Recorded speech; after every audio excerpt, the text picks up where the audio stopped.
Hello बच्चों, welcome to knowledge coaching classes. भाई 10th chapter चल रहा था हमारा, फर्स्ट एक्सरसाइज कंप्लीट हो गई थी। सेकंड एक्सरसाइज की ओर बढ़ते हैं। बहुत ही इंपॉर्टेंट टॉपिक है भाई, बहुत काम आने वाला है एग्जाम में, तो पूरी वीडियो को लास्ट तक जरूर देखें। पहला सम देखते हैं भाई। From a point Q the length of tangent to a circle is 24 centimeter. एक सर्कल है और उससे आगे कहीं पे कोई पॉइंट क्यू दे रखा है भाई, ये पॉइंट हो गया क्यू। यहां से टेंजेंट खींची गई जो कि 24 सेंटीमीटर की है भाई। ठीक है, ये पॉइंट क्यू हो गया। अब नेक्स्ट इसने कहा the distance of Q from the centre is 25 centimetre. ये सेंटर है, यहां से डिस्टेंस इसकी 25 सेंटीमीटर दे रखी है भाई। ठीक है, अब हमें इसकी रेडियस निकाल के दिखानी है। तो कौन सी भाई, ये रेडियस होगी पॉइंट ऑफ कॉन्टेक्ट के ऊपर, और ये कितने का एंगल बना रही है, 90 डिग्री का। नेमिंग कर दिया भाई। तो सबसे पहली चीज क्या दे रखी है, क्या, length of tangent. Length of tangent is equal to 24 centimeter. Naming भी कर सकते हो भाई, पी क्यू है आपकी। ठीक है, अब distance of Q from centre, distance of Q from centre 25 centimetre, मतलब ये ओ क्यू है भाई। तो रेडियस निकालनी है हमें, ये हमें फाइंड आउट करके दिखानी है, मतलब पी ओ की वैल्यू फाइंड आउट करेंगे। तो बेटा यहां पे ध्यान दो, हमें पता है कि एंगल पी 90 डिग्री का है। Angle P is equal to 90 degree. क्यों है भाई, क्योंकि टेंजेंट परपेंडिकुलर है किसके, रेडियस के eight point of contact.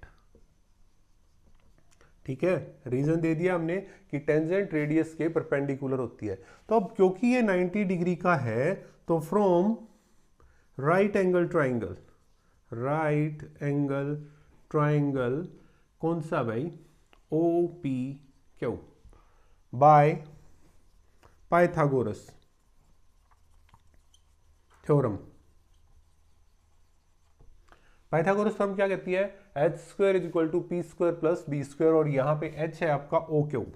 O Q का square is equal to perpendicular P O का स्क्वायर प्लस पी क्यू का स्क्वायर। ओ क्यू की वैल्यू हमें गिवन है 25, इसका square is equal to P O की वैल्यू फाइंड आउट करनी है, प्लस पी क्यू की वैल्यू 24 दे रखी है भाई। ये हो गया 625 is equal to P O का स्क्वायर प्लस 576। ये इस तरफ आके माइनस हो जाएगा भाई, 625 minus 576 is equal to P O square. इसको माइनस करोगे तो 49 आ गया भाई पी ओ स्क्वायर। तो क्या आ गया, taking square root on both sides, क्या आ जाएगा भाई, root 49 is equal to P O square, इसका रूट। तो इससे आ गया, ये क्या होता है 7। तो पी ओ की वैल्यू कितनी आ गई, 7 सेंटीमीटर। ये क्या आ गई भाई आपकी रेडियस, पी ओ रेडियस है। तो ऑप्शन ए आपका करेक्ट हो जाएगा। क्लियर है भाई। रूल जरूर याद रखो कि टेंजेंट परपेंडिकुलर होती है रेडियस के साथ, कहाँ पे, पॉइंट ऑफ कॉन्टेक्ट पे। ऐसे ही मत बताना कि यार कहीं पे भी, भाई होती तो ये भी रेडियस है, ये आपका टेंजेंट हो गया, रेडियस तो यहां से ये भी तो है। क्लियर है ना। तो यहां पे तो इसका तो कोई मैटर ही नहीं बना। हम मेन बात याद रखेंगे कहां पे है भाई, पॉइंट ऑफ कॉन्टेक्ट के ऊपर, जहां पे ये टच कर रही है भाई, यहां पे इससे। ठीक है, तो यहां पे ये 90 डिग्री का एंगल बनाएगी। क्लियर है भाई, नोट करो।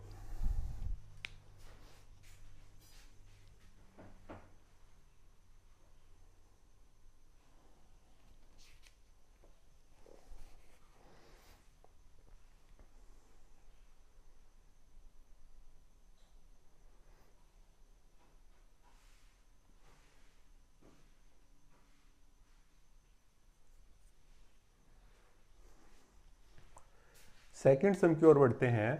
If TP and T Q are two tangents to a circle. भाई ये एक डायग्राम दे रखा है, ये बाहर से पॉइंट टी है और ये परपेंडिकुलर, सॉरी टेंजेंट खींच रखी हैं दो, टीपी और टी क्यू। हमें बता रखा है कि एंगल पी ओ क्यू, ये वाला एंगल 110 का है, तो एंगल पी टी क्यू मतलब ये एंगल हमें फाइंड आउट करके दिखाना है। ठीक है, फर्स्ट ऑफ ऑल देखो, पहले मैंने बताया था, अभी उसका यूज नहीं है, बट याद रखो कि ये और ये बराबर होंगे भाई। क्लियर है? अब देखो भाई, एक बार मैं नेक्स्ट चीज कर रहा हूं। गिवन है कि TP and T Q are tangents. ठीक है, सो एंड एक और बात लिख लेते हैं। एंड क्या है? OP and O Q are radius of circle which touches, किसको टच कर रही हैं? TP and T Q respectively. Clear है? अब ये रिस्पेक्टिवली इन दोनों को टच करिए, मतलब ओपी कर रही है टीपी को और ये कर रही है यहाँ पे, मतलब पॉइंट ऑफ कॉन्टेक्ट आ गया। तो आप कह सकते हो कि OP is perpendicular to TP and O Q is perpendicular to T Q.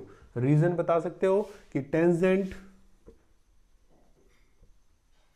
Perpendicular होती है रेडियस के eight point of contact.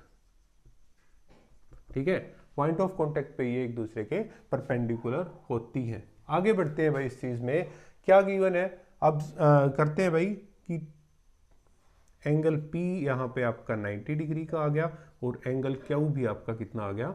90 degree का आ गया। ठीक है, T P O Q is a quadrilateral. Quadrilateral है कहाँ भाई? देखो, एक साइड, दो साइड, तीन साइड, चार साइड वाला क्या होता है? क्वाड्रिलेटरल। और हमें अच्छे से पता है कि क्वाड्रिलेटरल के एंगल्स का सम कितना होता है? 360 डिग्री होता है। तो हम कह सकते हैं कि angle P plus angle P O Q plus angle Q plus angle P T Q is equal to 360। बेटा ये मैंने लिख दिया क्योंकि ये गिवन था, अदरवाइज तुम इसको O और इसको T भी लिख सकते हो, कोई प्रॉब्लम नहीं है भाई। तो एंगल P कितने का? 90 plus P O Q 110 plus angle Q 90 degree का plus angle P T Q is equal to 360। 90 90 180 280 290 हो गया भाई। 290 plus angle P T Q is equal to 360। Angle P T Q is equal to 360 minus 290। तो angle P T Q is equal to कितने का आ गया भाई? 70 degree का आ गया। ऑप्शन बी आपका करेक्ट हो गया। भाई याद रखो, एक क्वाड्रिलेटरल के एंगल्स का सम क्या होता है? 360। यहाँ पे लिख सकते हो भाई अब, सम ऑफ एंगल्स ऑफ क्वाड्रिलेटरल। ठीक है, ये रीजन भी दे सकते हो कि एक क्वाड्रिलेटरल के सभी एंगल्स का सम कितना होता है? 360 डिग्री होता है। नोट करो।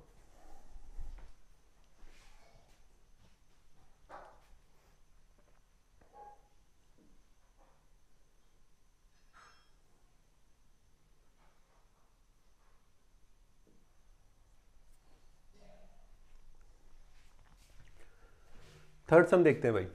If tangent PA and PB from a point P to a circle with centre O। दो टेंजेंट्स हैं PA और PB, O इसका सेंटर दे रखा है सर्कल का और इंक्लाइन कर रही है वो 80 डिग्री के एंगल के ऊपर। तो हमें फाइंड आउट करना है एंगल POA। ये वाला एंगल भाई दे नहीं रखा है, बट फिलहाल के इसको बाद में बनाएंगे भाई, पहले एक बार एंगल AOB निकाल लेते हैं। देखो मैंने कहा पहले, जैसे पिछला सम था उसी के तरीके से हो गया भाई कि PA परपेंडिकुलर हो गया OA के साथ एंड PB परपेंडिकुलर हो गया OB के साथ। रीजन आपको पता है कि टेंजेंट होती है, परपेंडिकुलर है रेडियस के साथ at point of contact. Reason हमें पता है ना। अब आगे कर लेते हैं भाई, इन क्वाड्रिलेटरल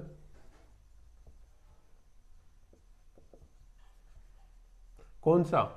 PAOB। ठीक है, क्या हो जाएगा कि angle P plus angle A plus angle O plus angle B is equal to 360। Reason पता है, sum of angles of quadrilateral.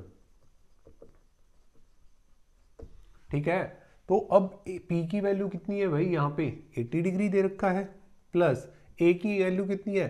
90 degree, क्योंकि ये परपेंडिकुलर है तो पॉइंट ऑफ कांटेक्ट के ऊपर कितने का बना रहे हैं भाई, 90 डिग्री का बनाएंगे ना। प्लस ओ हमें नहीं पता है, प्लस एंगल बी वो भी हमारा 90 का इज इक्वल टू 360, तो 80 170 और ये हो गया आपका 260 plus angle O is equal to 360, angle O आ गया भाई आपका 360 माइनस 260, एंगल ओ कितने का हो गया भाई 100 का। ठीक है, अब यहां से हमें पता चला कि ये एंगल 100 का है, आ गया इतना। अब बट समस्या दूसरी है भाई, इसने POA कहा, POA कहाँ बन रहा है, अगर मैं इसको डॉटेड लाइन से बना देता हूं तो ये POA बनने लग रहा है, क्लियर है। तो अब कैसे करेंगे भाई, समस्या तो यहाँ पे आ गई। देखो दो ट्राइंगल्स ले लेते हैं, इन ट्राइंगल कौन सा POA एंड दूसरा कौन सा भाई POB, क्लियर है। दो ट्राइंगल लेते हैं, मैंने कहा PA is equal to PB, reason दोगे length of tangent from external point. ठीक है, हमें पता होना चाहिए कि एक बाहरी बिंदु से टेंजेंट्स की इक्वल होती है सर्कल पे खींची हुई। ठीक है, length of tangent from external point are always equal.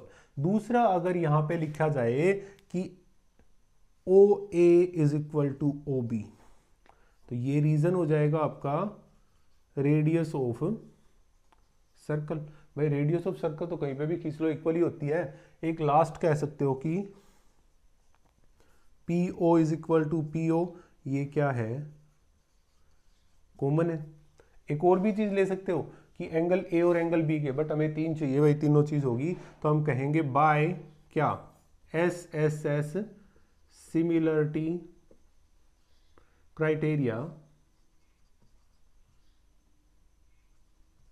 क्या आ गया भाई कि triangle POA is similar to triangle POB। अब ये सिमिलर हो गया ना, तो मतलब ये वाला इसके इक्वल आ गया कि angle OPA is equal to angle OPB। दूसरा हो गया एंगल, ये तो दे ही रखा है A is equal to angle B। और तीसरा कौन सा आ गया POA, angle POA is equal to angle POB। और ये सभी कहाँ से आ गए भाई, आपके CPST से है भाई, similar part sorry corresponding part of similar triangle. यहां से ये क्या प्रूव हो गए कि ये भाई एक दूसरे के सिमिलर है, क्लियर है, इक्वल है भाई। अब देखो हमें निकालना ये, अगर मैं लिखूं कि angle O is equal to angle OPA plus sorry POA plus angle POB, हो सकता है। ये दे रखा है हमारा कितना आया 100 का, is equal to POA plus POB किसके बराबर है भाई POA के। रीजन दे सकते हो, क्या रीजन आया भाई कि POA is equal to POB यहां से, तो ये हो गया 100 is equal to 2 times angle POA। ये इधर आके डिवाइड में हो जाएगा, 100 by 2 is equal to angle POA, 2 से कट गया भाई 50 पे, तो angle POA is equal to कितना आ गया भाई 50 डिग्री का। ऑप्शन A करेक्ट होगा। ठीक है, देखो जैसे हमने सेकंड सम किया था बिल्कुल वैसा ही किया, स्टार्टिंग में तो वहीं तक किया, फिर उसके बाद सिमिलरिटी वाला काम कर दिया भाई। दो ट्राइंगल्स को हमने सिमिलर प्रूव करवा दिया, और उसके बाद हमें पता है CPST में क्या होता है, corresponding part of similar triangles are always equal, equal हो गए और वैल्यूज पुट करवा दी। आसान सा सम है, नोट करो।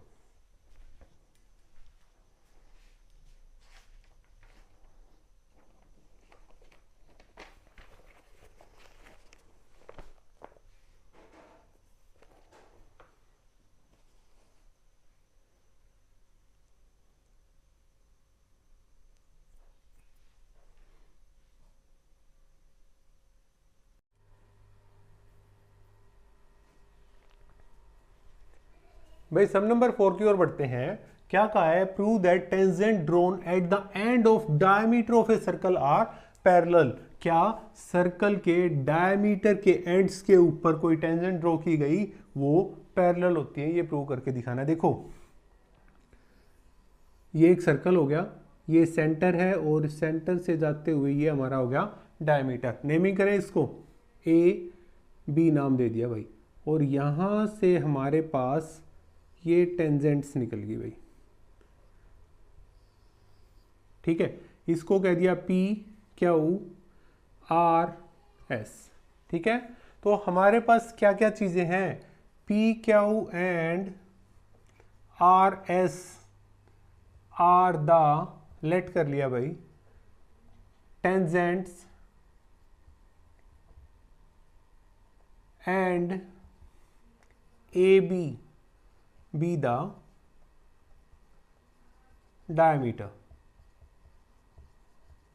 ठीक है। और ये टेंजेंट कहाँ ड्रॉ की गई, डायमीटर के एंड्स के ऊपर ड्रॉ की गई। अभी जो प्रूव करना है कि भाई पैरेलल प्रूव करवा के दिखाना है। अब कैसे पैरेलल प्रूव करेंगे, देखो बेटा मैंने आपको पहले बताया था कि भाई वी नो दैट, क्या जानते हैं भाई हम, टेंजेंट परपेंडिकुलर होती है किसके भाई, रेडियस के, एट कहां पे होती है भाई, point of contact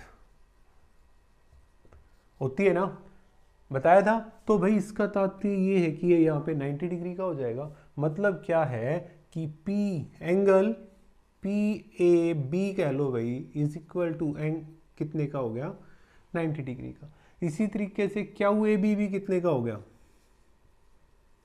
is also equal to 90। भाई दिमाग में आएगा कि सर यहाँ पे तो ये डायमीटर हो गया, ये O है, तो बात तो सेम ही रहेगी भाई। आप इसको PAO कर लो, कोई समस्या नहीं है, PAO QAO कर लो, कोई दिक्कत नहीं है। सिमिलरली दूसरी तरफ भी तो यही है कि भाई RBO, angle RBO is equal to 90 degree और angle SBO is also equal to 90 degree. Reason इन चारों का एक ही है, ये वाला, क्लियर है, ठीक है भाई। अब देखो हम करते हैं कि angle PAO is equal to angle, देखो ये वाला एंगल अगर मैं इसके इक्वल लिखूं, angle SBO that is equal to 90, और दूसरी चीज और लिखूं कि angle QAO is equal to, इधर भी तो 90 का है तो ये भी 90 का ही है, RBO that is also equal to 90। अब देखो ये दोनों बराबर है बेटा, देखो दो लाइंस हैं और ये पैरेलल है, और एक ट्रांसवर्सल अगर खींच दिया तो ये एंगल्स एक दूसरे के बराबर होते हैं, और इनको नाम दिया जाता है अल्टरनेट इंटीरियर एंगल। तो हम यहां पे लिखेंगे alternate interior angles are equal. So क्या हो गया भाई, PQ is parallel to RS। याद रखो जैसे ये दो लाइन पैरेलल है, एक ट्रांसवर्सल खींचा गया, ये एंगल बराबर है, ये एंगल बराबर है आपस में, तो ये तभी हो सकता है, ये अल्टरनेट इंटीरियर एंगल है। और बेटा ये हमेशा दो पैरेलल लाइंस के बीच में ही होते हैं, क्लियर है। तो जहां पे भी अल्टरनेट इंटीरियर एंगल्स इक्वल आ जाए ना, तो डेफिनेटली आप कह सकते हो कि वो लाइंस पैरेलल हैं एक दूसरे के। तो हम कह सकते हैं PQ is parallel to RS। तो यही चीज हमें प्रूव करनी थी और वो होगी है, नोट करो।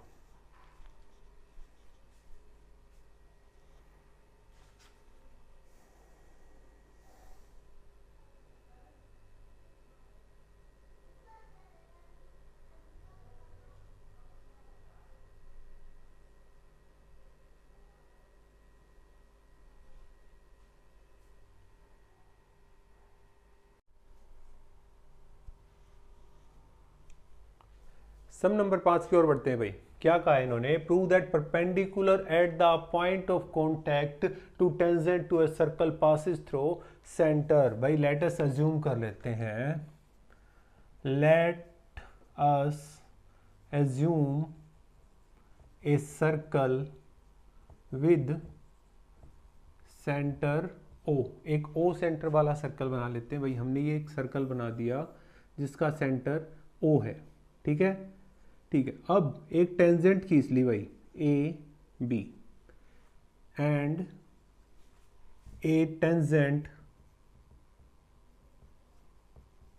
AB which touches the circle at P। इस पॉइंट को नाम दे दिया P, क्लियर है। अब प्रूव क्या करवाना है, टू प्रूव में है भाई आपका कि परपेंडिकुलर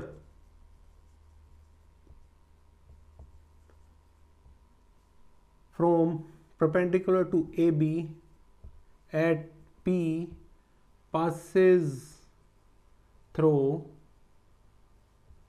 क्या ओ, मतलब यहां से अगर कोई परपेंडिकुलर ड्रॉ करवाएं तो वो ओ से पास कर रहा है, ये चीज हमें प्रूव करनी है। तो लेट अस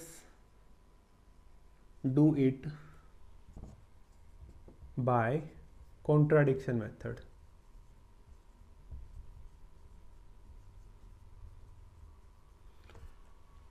मान के कर लेते हैं भाई। एक बार क्या किया भाई, एक अलग से पॉइंट मान लिया भाई, मैं इसको पॉइंट आर कह देता हूं, ठीक है। लेट परपेंडिकुलर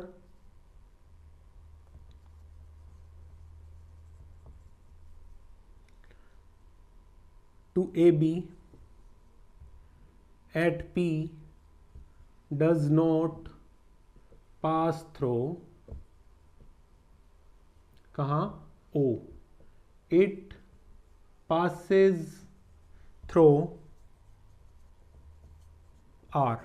भाई आर से पास कर रहा है, हम यहां से कुछ कर लेते हैं कि ये आर से पास कर रहा है। अब आर से पास कर रहा है मतलब 90 डिग्री का एंगल बना रहा होगा ना, तो क्या कह सकते हैं कि angle A P R is equal to 90 degree. हम इसको इक्वेशन वन मान ले भाई, ठीक है। But O is centre, so angle A P O is also equal to 90 degree. ये हमें पता है, क्यों भाई, क्योंकि radius is perpendicular to tangent, radius perpendicular to tangent at point of contact, ये होता है। अब यार जब देखो ए पी आर भी 90 डिग्री का, ए पी ओ भी 90 डिग्री का, फ्रॉम वन एंड टू, कि angle A P R is equal to angle A P O, but from figure angle A P R है ना, वो सिमिलर, देखो यार ए पी आर है वो छोटा है किससे, ए पी ओ से, ठीक है। एंगल ए पी आर छोटा है ए पी ओ से, तो it is not of 90 degree. So angle A P R is not of 90 degree. भाई हमने रोंग अजम्पशन की थी ना, कॉन्ट्राडिक्शन मेथड से कर रहे हैं तो अज्यूम गलत किया था। इट इज ओनली पॉसिबल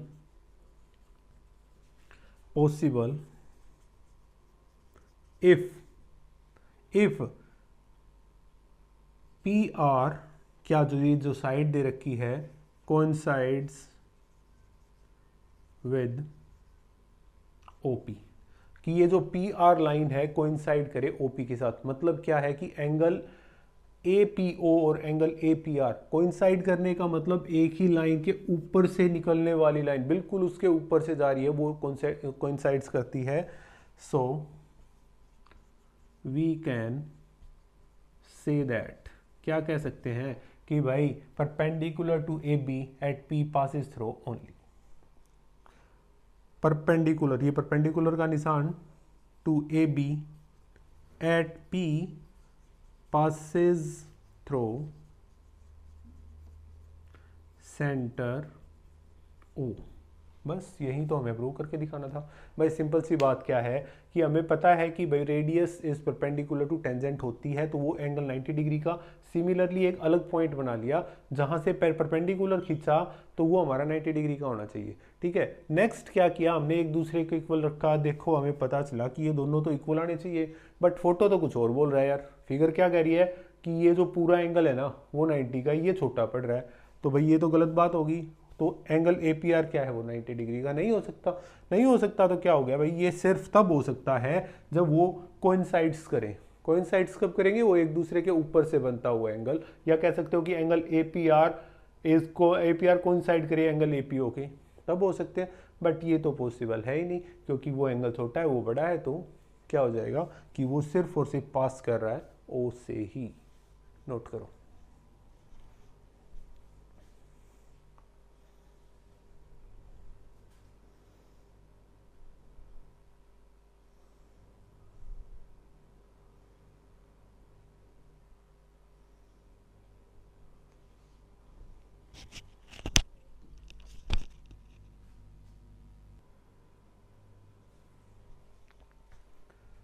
भाई सम नंबर 6 देखो क्या कह रहा है, the length of tangent from a point A at distance 5 centimetre from the centre is 4 centimetre, find radius. देखो एक सर्कल बनाया,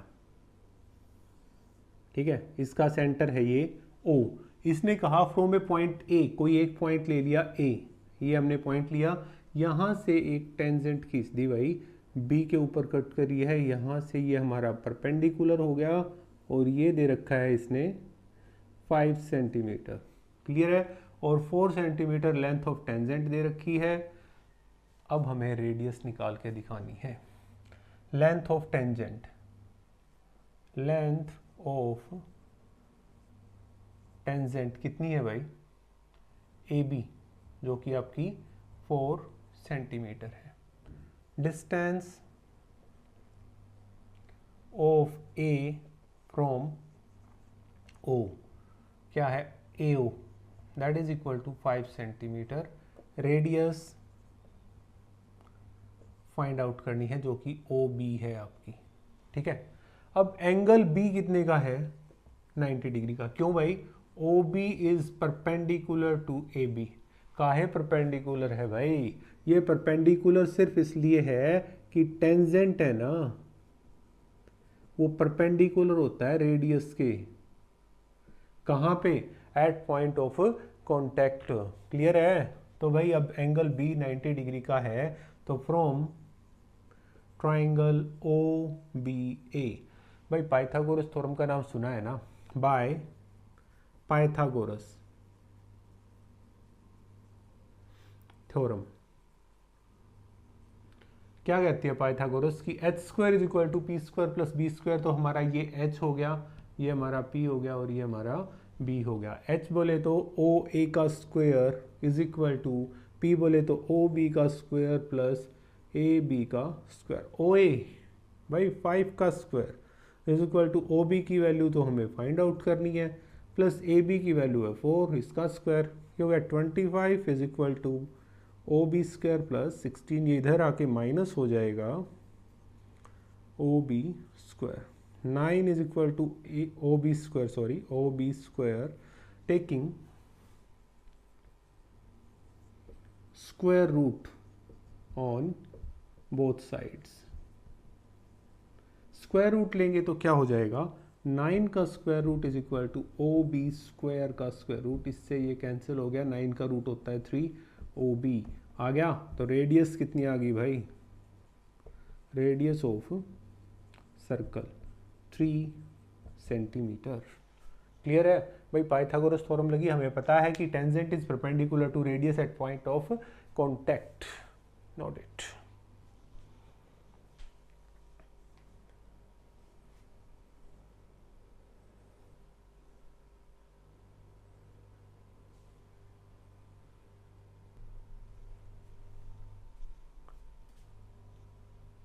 भाई सम नंबर 7 की ओर बढ़ते हैं। बहुत ही अच्छा क्वेश्चन आ गया आपका। Two concentric circles of radius 5 centimetre and 3 centimetre, find the length of chord of larger circle which touches the smaller circle. हमें यहाँ पे ए बी फाइंड आउट करके दिखानी है भाई, ठीक है। अब हमारे पास दो सर्कल हैं भाई, कॉन्सेंट्रिक सर्कल्स हैं। पहला तो जो ये नीचे वाला है जिसकी रेडियस 3 है, और दूसरा कॉन्सेंट्रिक सर्कल है बड़े वाला जिसकी रेडियस 5 है। मतलब OP दे दिया हमें, that is equal to 3 centimetre, और OA दे दिया that is equal to 5 centimetre, clear है। तो अब एक चीज देखो, क्या ये 90 डिग्री का एंगल नहीं बनाएगा कि भाई OP is perpendicular to OA। Reason क्या है, sorry AP, that is equal to, इसका रीजन दोगे तो आपको सिंपल ही बात पता है यार कि टेंजेंट परपेंडिकुलर होती है रेडियस के एट पॉइंट ऑफ कांटेक्ट, होता है ना।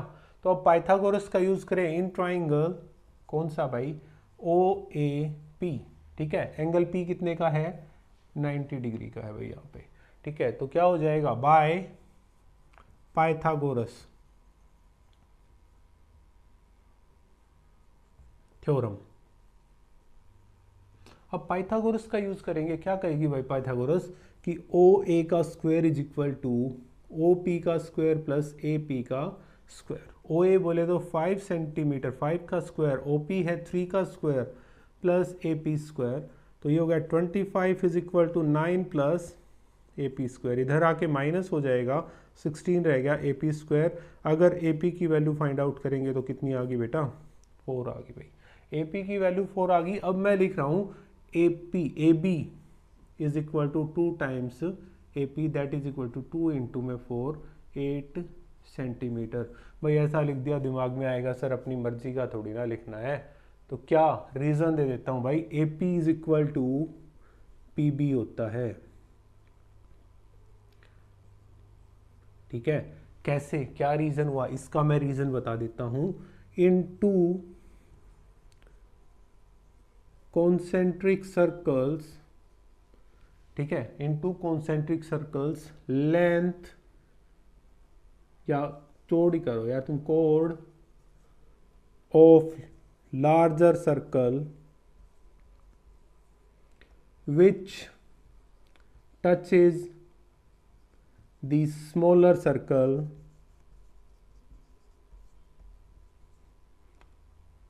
is bisected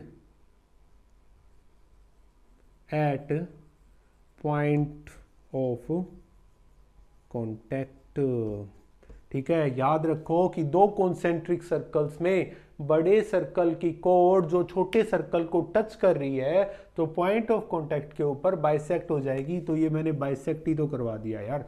तो मतलब आप अगर आप कहो कि A P is equal to P B हो गया, भाई A P plus P B is equal to A B, तो 2 टाइम्स ए पी नहीं बन गया क्या, यहाँ पे भी तो ए पी आ सकता है, is equal to A B. तो यही तो चीज़ मैंने की है भाई, क्लियर है। तो ये हमारा सम कंप्लीट हो गया। और कॉन्सेंट्रिक सर्कल्स के लिए ये जो है रीजन दे रखा है वो आपको हर हाल में याद करना पड़ेगा।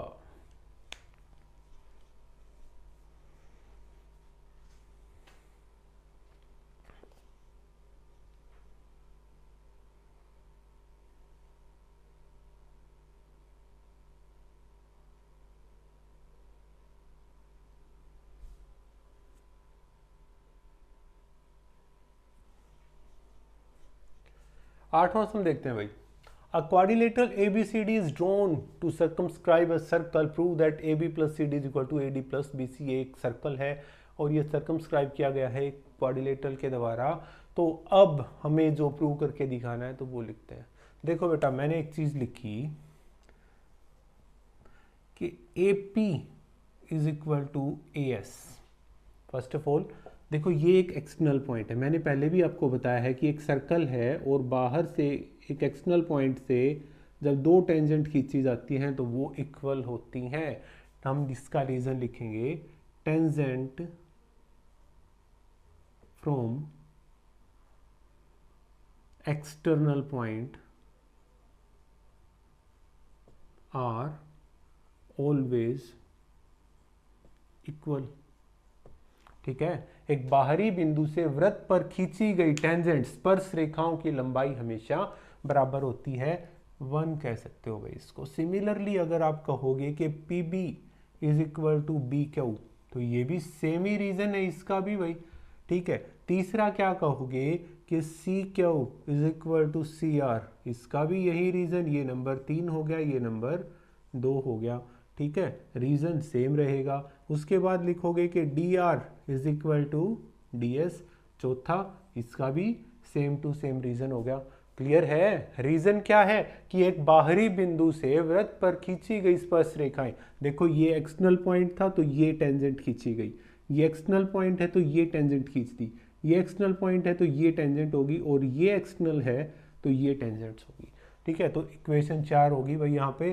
तो 1 + 2 + 3 + 4, चारों को ऐड करवाएं तो क्या आएगा, AP + PB + CR + DR = AS + BQ + CQ + DS।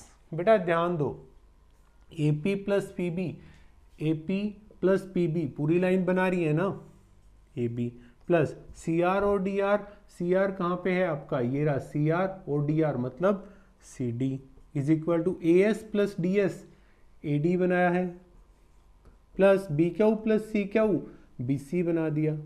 अरे क्या प्रूव करना था, यही तो था, हम लिख देंगे भाई, हैंस प्रूव्ड। हो गया प्रूव भाई हमारा, क्या मुश्किल चीज़ थी इसमें, सिंपल सी बात है। रूल याद रखना है, tangent from external point are always equal, चारों में सेम रीजन देना पड़ेगा आपको, ठीक है, note it down.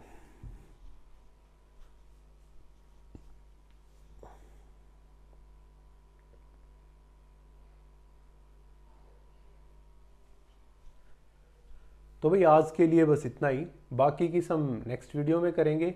Important sums है भाई, ज़रूर आता है यहाँ से एक सम, तो प्लीज़ पूरी वीडियो ध्यान से देखनी है, ठीक है, और चैनल को शेयर सब्सक्राइब भी कर दिया करो। Thank you.